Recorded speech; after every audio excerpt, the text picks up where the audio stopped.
ఒక్కసారి రామ అని పిలిస్తే జీవితమే మారిపోతుందంటే నమ్ముతారా? ఈరోజు నేను చెప్పబోయే ఈ కథ మీ పాపాలను దహించగలిగే ఒక మహారహస్యాన్ని మీకు తెలియచేస్తుంది. చివరి వరకు చూడండి, మీ జీవితం మారిపోవచ్చు. శ్రీరామనవమి అనే పవిత్రమైన రోజున ఒక చిన్న నామస్మరణ ఎలా ఒక పాపాత్ముణ్ణి కూడా మోక్షానికి తీసుకెళ్ళిందో ఇప్పుడే తెలుసుకుందాం. ఈ భూమిపై ధర్మాన్ని స్థాపించడానికి, అధర్మాన్ని నాశనం చేయడానికి చైత్రశుద్ధ నవమి అనే పవిత్రమైన రోజున పునర్వసు నక్షత్రంలో కర్కాటక లగ్నంలో అభిజిత్ ముహూర్తంలో అవతరించిన మహానుభావుడు శ్రీరాముడు. ఆయన జన్మతో ఈ లోకం పవిత్రమైంది. అందుకే ఈ రోజును మనం శ్రీరామనవమిగా ఎంతో భక్తితో జరుపుకుంటాం. ఇంటి ముందు రంగవల్లులు, దేవాలయాల్లో మంగళ వాయిద్యాలు, భక్తుల హృదయాల్లో అపారమైన ఆనందం. జై శ్రీరామ్ అనే నినాదాలతో ప్రతి ఊరు పండుగలా మారిపోతుంది. కాని ఈ పవిత్ర రోజున ఒక గొప్ప రహస్యముంది. ఈ మంత్రాన్ని ఎవరైనా మనసులో 3 సార్లు జపిస్తే వారి జీవితంలో ఉన్న అన్ని కష్టాలు తొలగిపోతాయి, సకల ఐశ్వర్యాలు కలుగుతాయి. అది ఎంతటి శక్తివంతమైన మంత్రమంటే పాపాలన్నింటినీ అగ్నిలా దహించగలదు.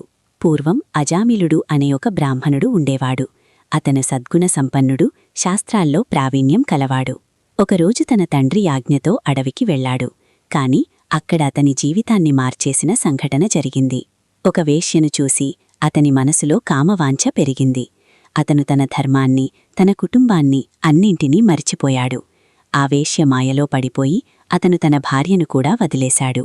ధర్మమార్గాన్ని వదిలి అధర్మ జీవితంలోకి జారిపోయాడు. అతని జీవితం చీకటిలో మునిగిపోయింది. కాలక్రమంలో అతనికి ఒక కుమారుడు పుట్టాడు. ఆ బాలుడికి నారాయణ అని పేరు పెట్టాడు. ఆ చిన్నవాడిపై అతనికి అపారమైన ప్రేమ. ఎప్పుడూ నారాయణ నారాయణ అని పిలుస్తూ ఉండేవాడు. తెలియకుండానే అతను దేవుని నామాన్ని జపిస్తున్నాడు. కాలం గడిచింది. అజామిలుడు మరణ సమయానికి చేరుకున్నాడు. అప్పుడు కూడా అతను తన కుమారుడిని పిలుస్తూ నారాయణ అని అరవడం జరిగింది. ఆ ఒక్క నామస్మరణ వల్ల అతని పాపాలన్నీ నశించాయి. అంటారు, కాశీలో మరణించేవారికి పరమశివుడు స్వయంగా చెవిలో తారకమంత్రం చెప్పి వారికి మోక్షం ప్రసాదిస్తాడని ఈ కథ మనకు చెబుతుంది. దేవుని నామంలో ఎంతటి శక్తి ఉందో ఒక్కసారి మనస్ఫూర్తిగా జపించినా జీవితం మారిపోతుంది. అందుకే రామ అనే నామాన్ని భక్తితో జపించండి. అది మీకు రక్షణ, అది మీకు మోక్షం. జై శ్రీరామ్. ఈ కథ మీకు నచ్చిందంటే ఒక్కసారి జై శ్రీరామ్ అని కమెంట్లో రాయండి. ఎందుకంటే రామనామం కేవలం ఒక పదం కాదు, అది జీవితం మార్చే శక్తి. ఇలాంటి భక్తి కథలు ఇంకా చూడాలంటే మా ఛానల్ని సబ్స్క్రైబ్ చేయండి. వీడియో నచ్చితే లైక్ చేయండి. మీకిష్టమైన వారికి షేర్ చేయండి.